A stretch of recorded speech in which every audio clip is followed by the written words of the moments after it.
Young Leaders Program is a partnership of the Philippine Embassy to US, the Department of Foreign Affairs, Ayala Foundation, and the FYLPRO organization. Its intent is to empower Filipino-Americans to lead their respective communities in the US and actually to strengthen the long-standing Philippine-US relations. It selects 10 high-potential Filipino-Americans, usually second or third generation, and then we send them here in the Philippines for a week-long immersion where they reconnect with their Filipino heritage and can bring these learnings and insights from the Philippines to their communities to help them further the Filipino-American communities there and at the same time strengthen the identity of being Filipino.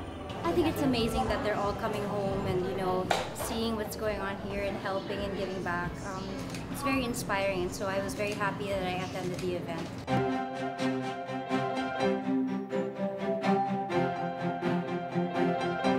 I'm Major Charlynn McGinnis from Honolulu, Hawaii. So my job in the United States Air Force is that I schedule drones, tell them where to go and what to do, and then we assess that and analyze it.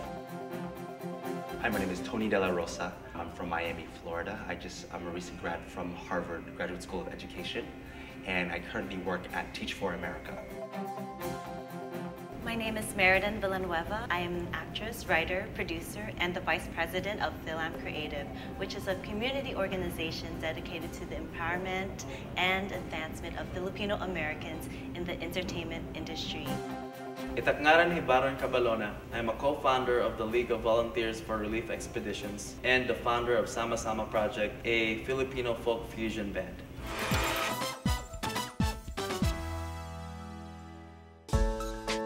The focus of the second gen is it's because a lot of them were born in the US. The knowledge of the country is more from their parents' perspective. And so their understanding of Philippines is very different from what is the reality. So when they go back here, they realize on an adult perspective that, oh, Philippines is very different already.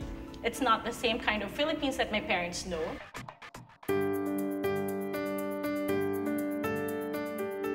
I think what was more difficult was how I was looked at by other Filipino-Americans. That you're the one, you know, who's just coming from the Philippines, you don't really know anything.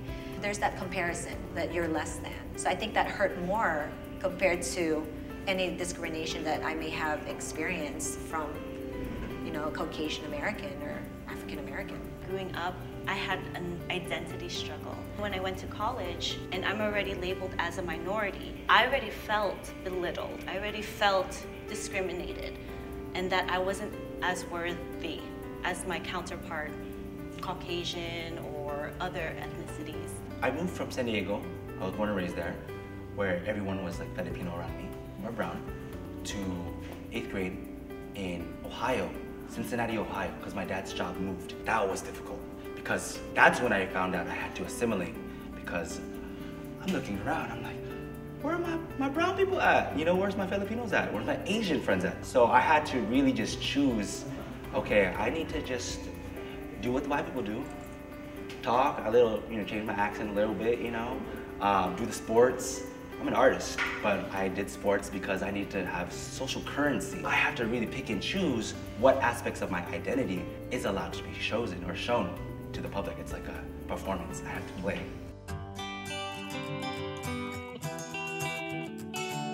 The Air Force has embraced the power and the multitasking ability of females.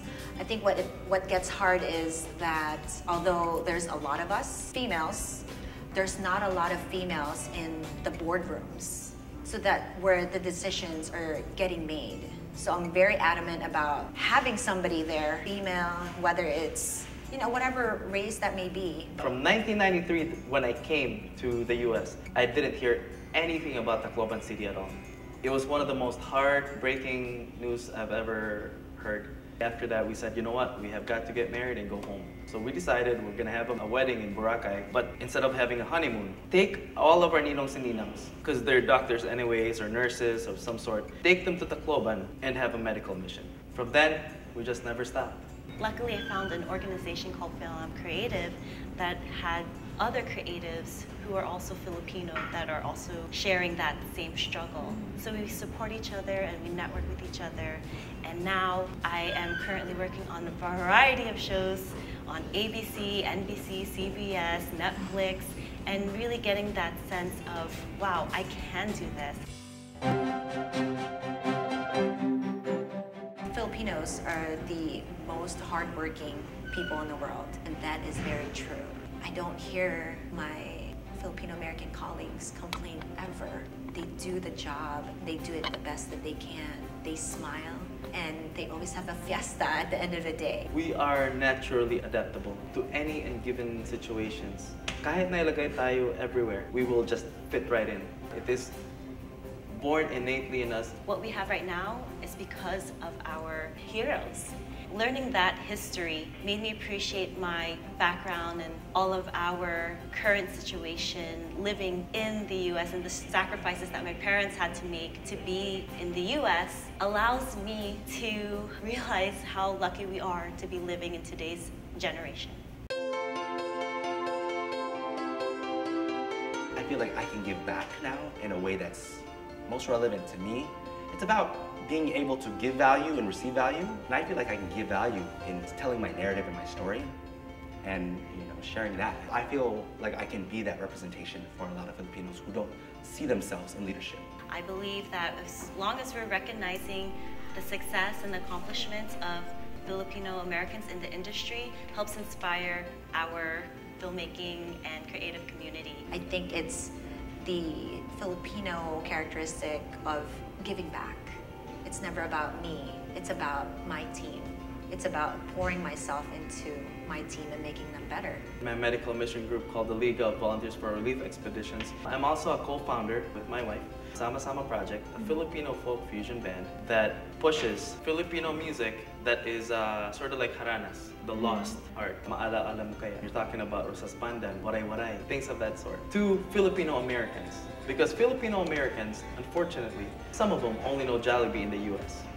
There's so much more to us than Jollibee. Filipinos are beautiful brown people. We should embrace talaga itaton kulay, itaton kayumangi. And hope to inspire future generations that, yes, we need more people of color such as ourselves on the screen, and we have a lot of stories to share. Another value I like is making sure that the whole group, the collective, is good, right? Taking care of your family. I love that aspect of the Filipino culture. It's a chance to show the world what we can do. I'm not the stereotypical Filipina who's a nurse or doctor or dentist. I think for me, it's really encouraging other folks that it's okay to think differently. It's okay to pave your own way. So for that, I'm very proud that there's other Filipinos behind me supporting me.